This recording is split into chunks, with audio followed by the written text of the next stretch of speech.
মুমিন অসুস্থ হলে অসুস্থতার মাধ্যমে তার রোগের মাধ্যমে তার গুনাহ ঝরে যায়, সে আল্লাহর কাছে প্রিয় হয়ে ওঠে। তা আমাদেরকে কেউ হারাইতে পারে?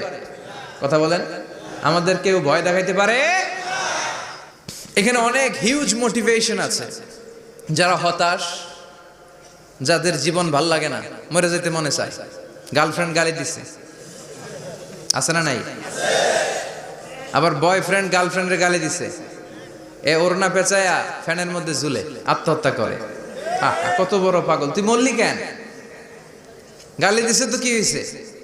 হ্যাঁ, বুঝতে চায় না, হতাশ হয়ে যায়। আর বয়স কম তো, ইচড়ে পাকা, অল্পতে কাবু হয়ে যায়। এই সূরাগুলো পড়ে না। এখানে আশার বাণী আছে। আজকে আমি জানি কথা শোনাবো আপনাদেরকে, শুরুতে আগে সংক্ষেপে বলে দিই। এই সূরার মূল কথা হচ্ছে, মানে সেন্ট্রাল থিম বা সাবজেক্ট ম্যাটার, সূরাতুদ দোহার কেন্দ্রীয় আলোচ্য বিষয় হচ্ছে নিরাশ